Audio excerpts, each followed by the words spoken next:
गुरुर्ब्रह्मा गुरुर्विष्णु गुरुर्देवो महेश्वरा गुरुर्साक्षात् परब्रह्म तस्मै श्री गुरुवे नमः।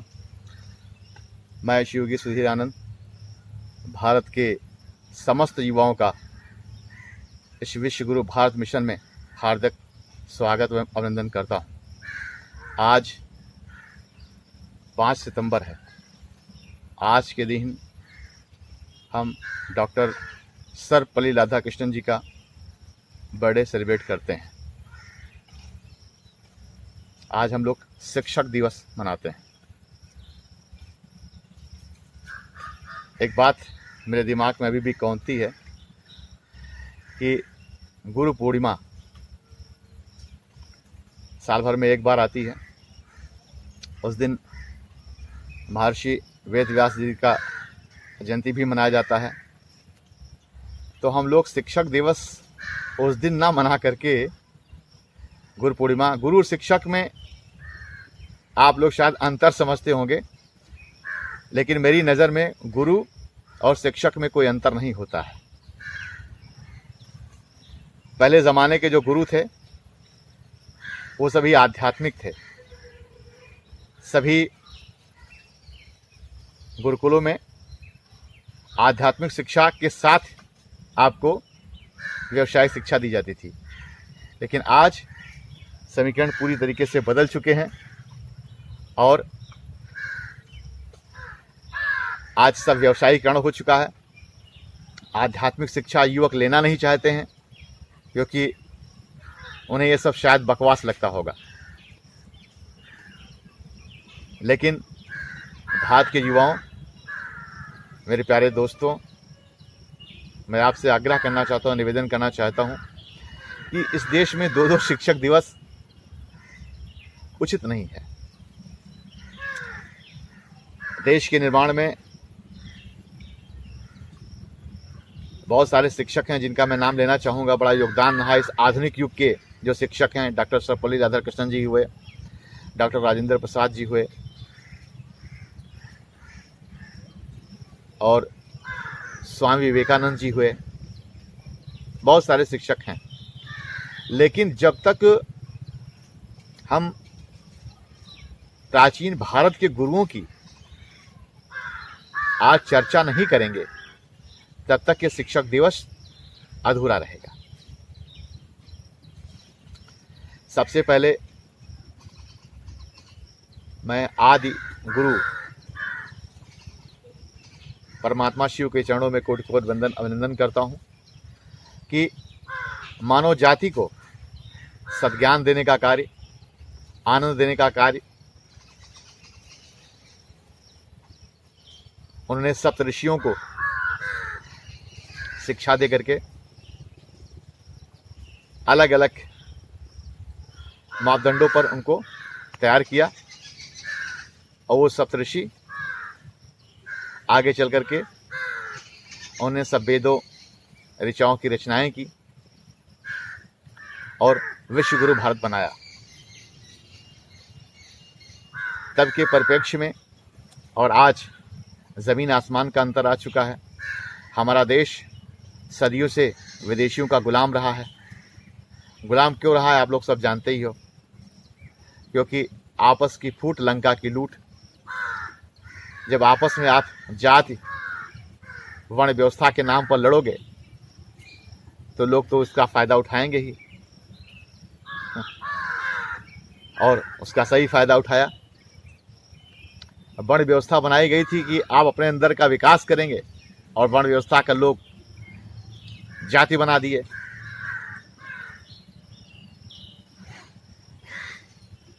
मैं बात करता हूँ ब्राह्मण की, जो वेदों का जानकार था, वेद पाठी था, ब्रह्म को जानने वाला था, वो ब्राह्मण लिखे चलता है। लेकिन उसके वंशज ब्राह्मण लिखने लगे जिनको वेद के बारे में जानकारी नहीं है या वो ब्रह्म को नहीं जानते हैं, ये जाति बना दिया, ये गलत था। इसी तरह मैं क्षत्रियों की बात करता हूँ। क्षत्रिय जो बहादुर थे, जिन्होंने देश की रक्षा का बीड़ा अपने सर पे उठा के रखा था,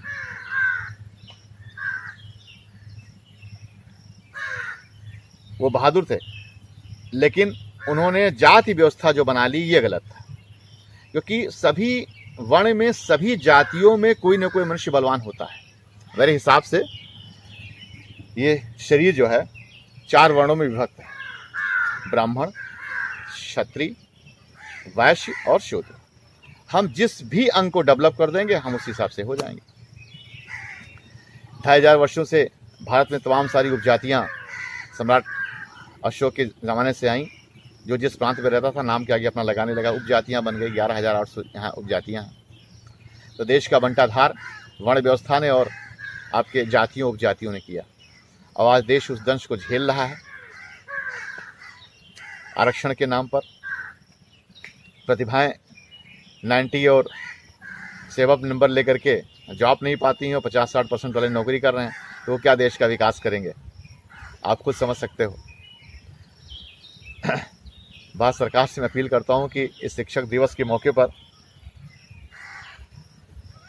शिक्षा फ्री कर दें, चिकित्सा फ्री कर दें, खाना फ्री कर दें, लेकिन जहां देश के विकास की बात हो, देश में युवाओं को कुछ आगे बढ़ने की बात हो, तो उनका मनोबल न तोड़ें। जो युवा पढ़ा लिखा विद्वान है उसको सरकारी नौकरी अगर में भेदभाव होता है तो ये बहुत गलत बात है। किसी के साथ, प्रतिभाओं के साथ भेदभाव नहीं करना चाहिए। बहुत सारी प्रतिभाएं विदेश में पलायन कर जाती हैं, उसका फ़ायदा विदेशी लोग उठा लेते हैं। मैं भारत सरकार से अपील करता हूं कि आप सभी विद्वान हैं, पढ़े लिखे हैं, और वोट की राजनीति के लिए देश का बंटाधार न कीजिए। देश के जो युवा प्रतिभाशाली हैं उनको उनकी प्रतिभा के हिसाब से नौकरी दी जानी चाहिए। इसमें हाँ, आप ये काम कर सकते हो कि देश में जितने भी परिवार हैं, जितनी भी फैमिलीज हैं, उनमें एक आदमी को नौकरी दीजिए। हर गरीब में, एक परिवार में से एक आदमी को नौकरी दीजिए, उसके घर की आर्थिक व्यवस्था सही हो जाएगी। आज शिक्षक दिवस है और कहने के लिए तो बहुत कुछ है, लेकिन मैं आप लोगों से पूछता हूं कि इस शिक्षक दिवस से और गुरु पूर्णिमा से आप अगर कंपैरिजन करें तो आप अपने आप को कहां पाते हैं?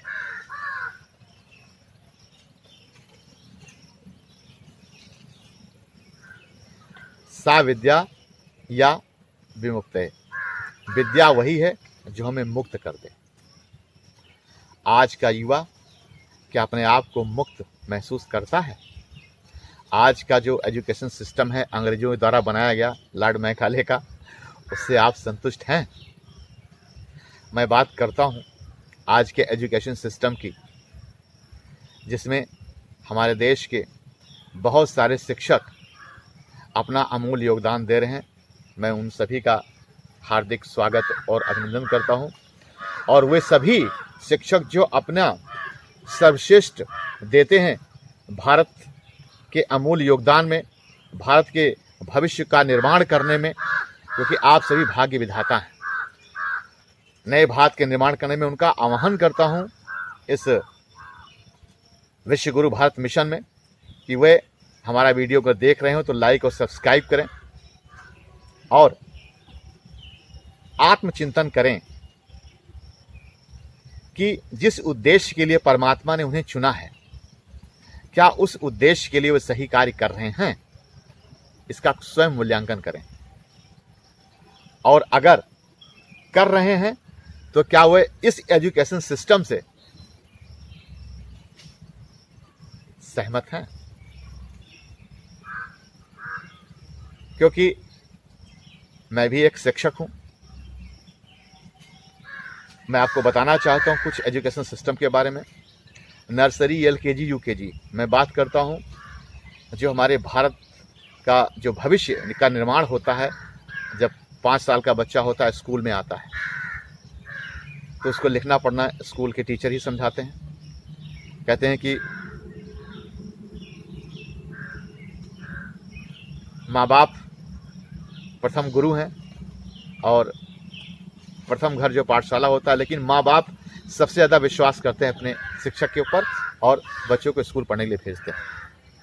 आज देखता हूँ नर्सरी में इतना ऊंचा सा बैग हो जाता है बच्चों का, वो बच्चे जो एक किताब नहीं उठा सकते हैं उनका बैग इतना भारी सा है, उनकी कमर ऐसे ही बैंड हो जाती है, वो क्या देश का विकास करेंगे। उनको चश्मा लग जाता है मोटा मोटा, इतनी किताबें पढ़ते हैं। फर्स्ट टू 8 बताता हूँ आपको, Hindi, English, math, science, GK, computer, conversation, moral education, कितनी किताबें सोचिए। फर्स्ट टू 8 इतना होमवर्क उनको दिया जाता है कि बच्चे कर ही नहीं पाते हैं। जो बच्चे स्कूल में आते हैं एजुकेशन लेने के लिए, अगर उनको केवल हिंदी, इंग्लिश, मैथ और जीके पढ़ाया जाए और साथ साथ में एक मॉरल एजुकेशन, एक आध्यात्मिक शिक्षा दी जाए, तो जो देश का नौनिहाल है वो खुशहाल रहेगा। लेकिन स्कूल के नाम पर बच्चे बहुत बिदकते हैं, बेचारे बहुत मुश्किल से स्कूल आते हैं पढ़ने के लिए। भाई साहब, मैं आप सबसे निवेदन करता हूं, जो अभिभावक इस वीडियो को देख रहे हों, अपने बच्चों को उन विद्यालयों में पढ़ाएं जहां पर बच्चों को एक फूल की तरीके से रखा जाता हो, उनको प्रेशराइज न किया जाता हो, जिनका बैग का बोझ कम हो, तो बच्चे आपके खुशहाल रहेंगे। बच्चे शुरू से ही क्लास 5 से ही टेंशन, तनाव लेते रहेंगे, ये शिक्षा किस काम की है? शिक्षा वह है जो हमें मुक्त कर दे, और यहाँ तो बंधन में डालने वाली शिक्षा है। तो ये बच्चे क्या कर पाएंगे? फिजिकल एजुकेशन कुछ होती नहीं है। सभी बच्चों को स्वास्थ्य रक्षा और आत्मरक्षा मिशन में शामिल होना चाहिए। उन्हीं स्कूलों में एडमिशन कराना चाहिए जहाँ पर योग और मार्शल आर्ट का प्रशिक्षण अनिवार्य रूप से दिया जाता है, क्योंकि स्वास्थ्य रक्षा भी जरूरी है, साथ साथ आत्मरक्षा भी जरूरी है। अगर आपको आत्मरक्षा नहीं आती है तो कहते हैं कि सिंह को बलि ना होते देखा कभी, और बकरे बलिदान चढ़ाए गए, और विषधर को दूध पिलाया गया, विषहीन सदा तड़पाए गए। ये संसार का नियम है, कमज़ोर आदमी को हमेशा सताया जाता है। अपने बच्चों को स्वस्थ और ताकतवर बनाएं और मजबूत बनाएं, ताकि कहीं भी रहें तो आपको उनकी फिक्र करने की आवश्यकता ना पड़े। अब मैं आता हूँ 9 से 12 तक के एजुकेशन के लिए, जहाँ पर टेक्निकल एजुकेशन होनी चाहिए, वहाँ पर Hindi, English, math, science, GK, कोई साइंस साइड से है, कोई आर्ट साइड से है, कोई मैथ्स ले लो, कॉमर्स, तो ठीक है। लेकिन इस एजुकेशन से हमें मिल क्या रहा है? बताएं, क्या मिल रहा है हमें? इनको पढ़ा करके बच्चे मिलेंगे क्या? बच्चा आपका डॉक्टर बनना चाहता है तो आप उसको साइंस पढ़ाइए।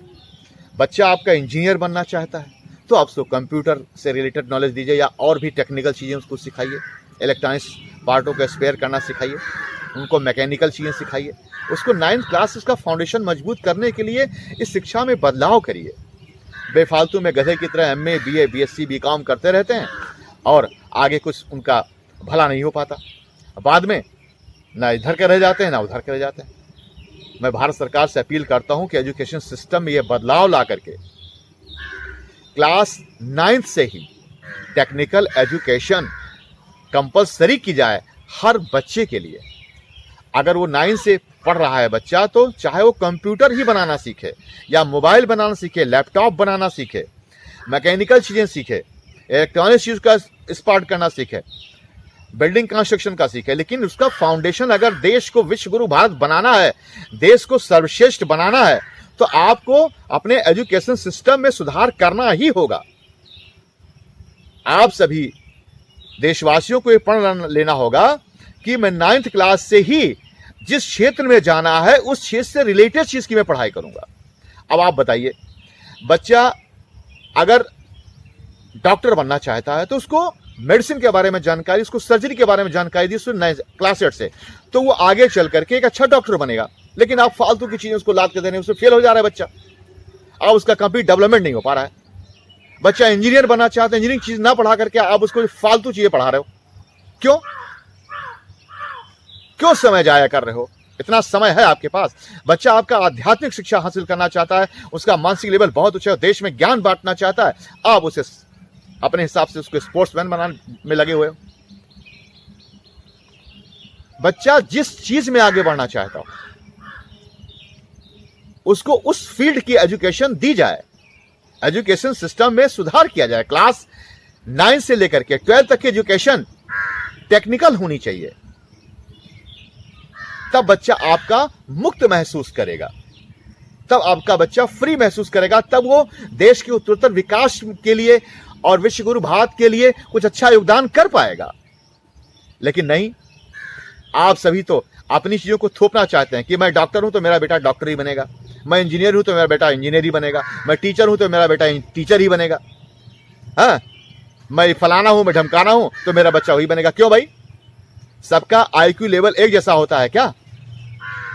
सबके दिमाग का लेवल अलग होता है, सबके आकार विकार, सबके रूप रंग अलग होते हैं, सबके मस्तिष्क का डेवलपमेंट अलग होता है। आप सचिन तेंदुलकर सोचे कि मेरा बेटा बहुत बड़ा क्रिकेटर बन जाए, मैं ब्लास्टर हूं, ऐसा हो सकता है क्या? अभिनव बिंदा सोचे मैं शूटिंग में चैंपियन हूं, स्वर्ण पदक मैंने जीता है, मेरा बेटा जो है वो शूटिंग में गोल्ड मेडल हासिल कर ले, ऐसा नहीं हो सकता भाई साहब। ठीक है कि खिलाड़ी का बच्चा खिलाड़ी होगा, डॉक्टर का बच्चा डॉक्टर होगा, नहीं। आप उसे मुक्त करिए, उसे चूज करने दीजिए वो किस फील्ड में आता है। स्कूलों में IQ टेस्ट करवाइए। क्लास 9 से टीचर्स जितने भी हैं, मैं उनसे निवेदन करना चाहता हूं हाथ जोड़ के कि विश्व गुरु भारत का निर्माण तभी होगा, ये देश डेवलपमेंट तभी कर पाएगा, ये देश का उत्तरोत्तर विकास तभी होगा जब आप फ्री होकर के एजुकेशन देंगे, बच्चों को अपना बेटा मानेंगे। अगर आप उसको पनिश भी करते हो, फिजिकली पनिशमेंट करते हो, तो आप उसको पनिश करने के बाद उसको प्यार से सहलाएं भी, उसके पास जाए कि बेटा तुमने गलती करी थी इसलिए मैंने दे दिया, हमारा तुम्हारा कोई विद्वेष नहीं है, क्योंकि विश्व एक परिवार है। वसुधैव कुटुंबकम, ये आदर्श वाक्य है वेदों का। भारत ऋषियों मुनियों का देश रहा है, अब ये देश प्राचीन काल में इतनी तरक्की कर चुका है, हमारे ऋषि मुनियों ने इतनी तरक्की कर ली थी कि आज का आधुनिक विज्ञान उसके पैर के नाखून के बराबर भी नहीं पहुंच पाया है। आप कह रहे हो कि विकास कर लिया है। देश में जितने भी युवा हैं, आज से ये प्रेरणा लें कि हम सभी गुरुओं का सम्मान करेंगे। कहते हैं गुरु ब्रह्मा गुरु गोविंद दो खड़े, काके लागो पांव, और बलिहारी गुर आपने गोविंद देव बताए। तो कहते हैं कि कबीरा हर के रूठते गुरु नहीं होत सहाय, और कहा कबीर गुरु रूठते हर नहीं हो सहाय। कबीरा हर के रूठते हर नहीं हो सहाय, और कहा कबीर गुरु रूठते हर नहीं हो सहाय। तो गुरु की इतनी बड़ी महिमा है, लेकिन आज शिक्षक अलग हो गए हैं और गुरु अलग हो गए हैं। भाई साहब, गुरु सब गुरु, जो शिक्षा देने वाला है, चाहे वो आध्यात्मिक शिक्षा दे और चाहे वो व्यावसायिक शिक्षा दे, चाहे टेक्निकल शिक्षा दे, चाहे शारीरिक शिक्षा दे, चाहे योग की शिक्षा दे, किसी भी प्रकार की शिक्षा दे, शिक्षक सभी बराबर होते हैं और शिक्षक सभी पूजनीय होते हैं, शिक्षक सभी आदरणीय होते हैं, और सभी शिक्षकों का सम्मान करना चाहिए, उनका चरण स्पर्श करना चाहिए और उनका आशीर्वाद प्राप्त करना चाहिए। और मैं आज शिक्षक दिवस पर भारत के समस्त गुरुओं का वंदन, अभिनंदन और उनके चरणों में कोटि कोटि प्रणाम करता हूं, जिन्होंने भारत के विकास में उत्तरोत्तर योगदान दिया है। और बहुत बड़ी परंपरा है भारत में गुरुओं की। जब दूसरे देश के लोग नंगे घूमते थे, तब हमारे यहाँ तक्षशिला, नालंदा, अयोध्या और काशी में विश्वविद्यालय चलते थे। हम वो हैं जिसने पूरी दुनिया को ज्ञान दिया है, और आज हमारे देश के युवा फॉरेन में जाते हैं पढ़ाई करने के लिए। सुधरो, अपने आप को आध्यात्मिक बनाओ। बैठ करके सुबह अर्ली मॉर्निंग 4 बजे उठिए, 4 बजे उठ करके नहा धो के फ्रेश हो रहिए, 10-15 मिनट का मेडिटेशन करिए, और जिस धर्म संप्रदाय में है पूजा करिए, और चिंतन करिए कि विश्व के समस्त परिवार के लोग तुम्हारे परिवार के लोग हैं। कोई भेदभाव न रखिए, रूप, रंग, वर्ण, भाषा, किसी भी चीज का कोई भेद न रखिए, सबसे प्रेम करिए। चिदानंद रूपा शिवोहम शिवम, सभी, सारा जगत शिवम है, सारा संसार शिवम है, सब तुम्हारे अपने हैं और तुम सब में व्याप्त हो। मैं इसी बात के साथ अपनी भाषा को विराम देता हूं। और पुनः जय हिंद, जय भारत।